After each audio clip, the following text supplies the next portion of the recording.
Russia tomorrow. The richest man in the world went on social media and suggested a peace plan that echoes everything the Kremlin wants and none of what Ukraine needs.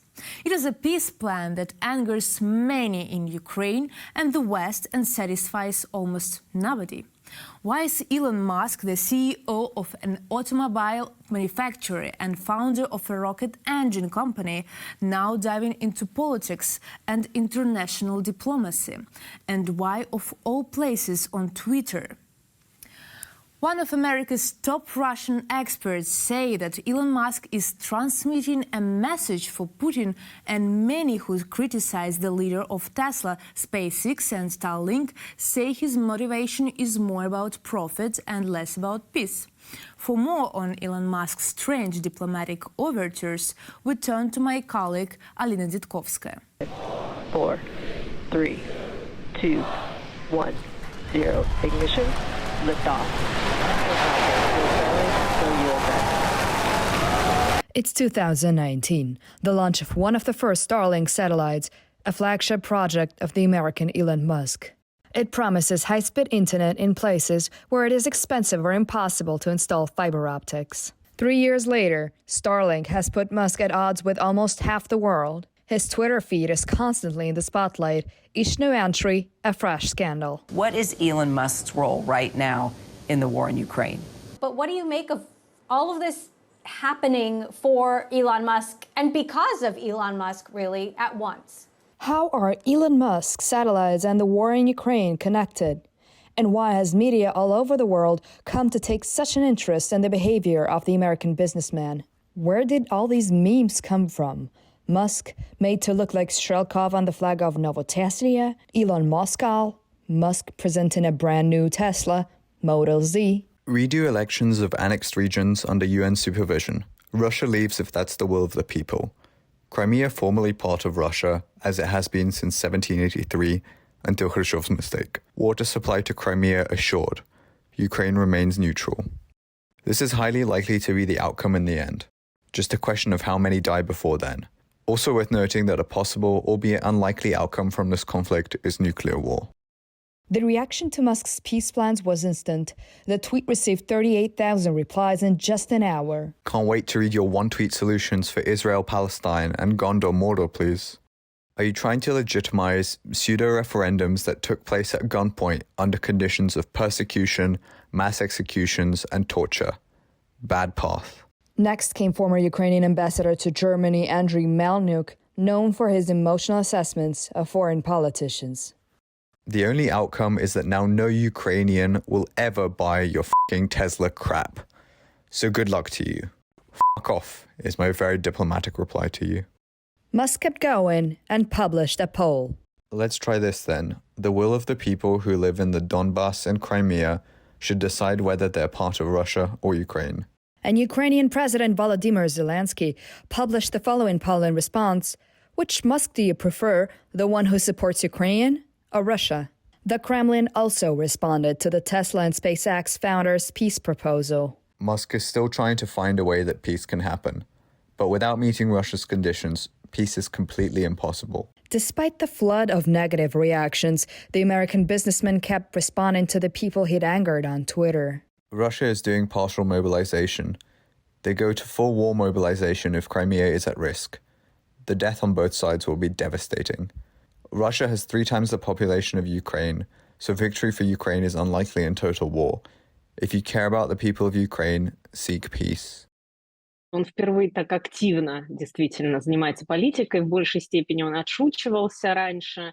Он доделал много шума, когда он говорил о покупке Твиттера, и сказав, что он обязательно вернет туда Дональда Трампа, ну, точнее, даст Дональду Трампу возможность вернуться в Твиттер, если тот пожелает этого. Вот тогда, наверное, это было первое такое яркое действительно политическое заявление Маска, но, тем не менее, оно казалось в рамках какой-то рекламной кампании себя и рекламной кампании покупки Твиттера, возможной покупки Твиттера.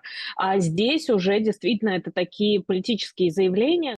У Маска в целом 100 миллионов подписчиков на Твиттере, и он кардинально отличается от того, какой он человек в реальности, от того, какой он человек на Твиттере. Вот этот выдающийся бизнесмен, гений и автомобилестроения, и космической индустрии, на Твиттере выступает в роли такого тролля очень часто. But that was only the beginning of the scandal.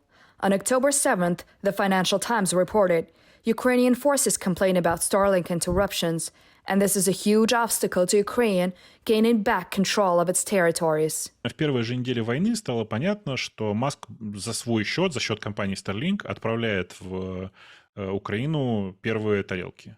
Это, правда, штука, которую нельзя переоценить. Это очень большая, очень значимая штука была, потому что коммуникация в первые дни войны, мне кажется, это то, что позволило Украине устоять. Спутниковый интернет — это единственная инфраструктура, которую невозможно нарушить. On October 11th, the political scientist Ian Bremmer drops a bomb. Musk told him personally that he's spoken to Vladimir Putin before publishing the tweet proposing a peace settlement. And apparently the president had told Musk that he was ready to negotiate with Kyiv on Moscow's terms. На самом деле это вполне возможно противоречит американским законам, если действительно такой разговор был. Получается так, что некоторое частное лицо пытается выступить посредником между США и страной, с которой США находится в военном противостоянии. Это ситуация, которая может ввести его в, на самом деле, опасное легальное поле, что, конечно, если он это делает после того, как он разговаривал с Путиным, Путин, возможно, на него повлиял, то это уже существенно более серьезно, чем если просто он высказывает свое мнение. Но вот помимо Иэна Бремера это никто не подтвердил. Если это так, то это, в общем, наверняка, я уверен, что ЦРУ или ФБР занимается расследованием этого, был ли этот разговор или нет. И, возможно, мы когда-то об этом узнаем. Dmitry Peskov, the press secretary of the Russian president, called Bremer's information a lie. Tesla's founder denies the claims as well. In Musk's words, he spoke to Putin only once, and that was about 18 months ago. The subject matter was space. But this did not prevent political scientists and one of the most respected experts in Russia, Fiona Hill, from calling Elon Musk Vladimir Putin's messenger. Putin plays the egos of a big man, gives them a sense that they can play a role. But in reality, they're just direct transmitters of messages from Vladimir Putin. Конечно, да, он может не договаривать, он, в общем, не связан никакими обязательствами говорить правду, только правду, ничего кроме правды.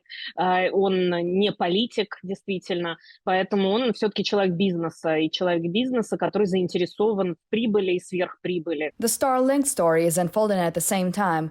On October 14th, CNN sources suggested that SpaceX refused to pay for a satellite network for Ukraine. Even before that, Musk himself complained on Twitter that his company had already spent $80 unreimbursed million and was in line to spend $100 million by the end of the year. В рамках ленд-лиза огромное количество американских компаний сейчас зарабатывают много денег на войне. Многие тарелки Starlink были поставлены Маском без всяких дополнительных условий, особенно в самом начале войны.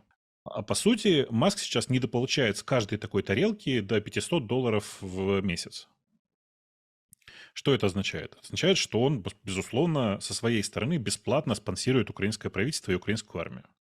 Большое ему спасибо за это, он действительно очень сильно помогает, но ему просто, мне кажется, по-человечески обидно, почему те, кто проходят через ленд-лиз, получают деньги, а он нет. Musk himself claimed that he was simply echoing the recommendation of the former Ukrainian ambassador to Germany. И манера, в которой это все было высказано, Маску, те протесты на инициативы, на мой взгляд, были чересчур жесткими и даже, может быть, недальновидными.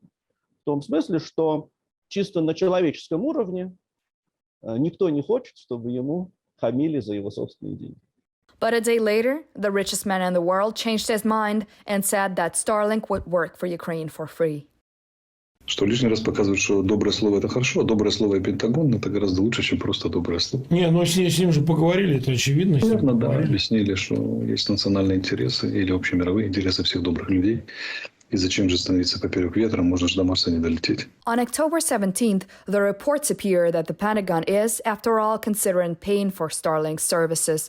But Musk replies that he is no longer asking for money for the company. But he continues to talk about politics and even bring up the possibility of nuclear catastrophe on Twitter. Так бывает, что богатые люди, очень успешные люди, в чем-то успешные люди, думают, что они могут быть, значит, экспертами во всем. Да? И я думаю, что это тоже как бы не надо как бы списывать со счетов. Много лет в своей жизни Маск выступал как человек, который максимально похож на Тони Старка из киновселенной Марвел.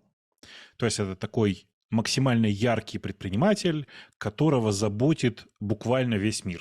И когда он сейчас комментирует происходящее в Украине и что-то вокруг войны, рассматривайте это ровно так. Рассматривайте это как человек, который крайне озабочен тем, что у него есть немного там времени, лет 10, наверное, для того, чтобы успеть улететь на Марс, внезапно почувствовал, что, кажется, ядерная война действительно возможна, а это ставит крест на его возможности улететь на Марс как минимум здоровым. А Маск — это человек, который живет социальными сетями и буквально выплескивает туда все свои мысли. Musk's millions of Twitter followers constantly speculate on what exactly goes on in his head. And most importantly, did that conversation with Putin really happen? It is a mystery. The last time Musk appeared in Russia was in 2021 at the New Knowledge Forum, although that was via video link. He was introduced by none other than Dmitry Peskov. Я тебя попрошу об одном одолжении. Можешь очень кратко, буквально несколько минут, рассказать ребятам, как ты видишь наше будущее через 50 лет и что ты для этого делаешь?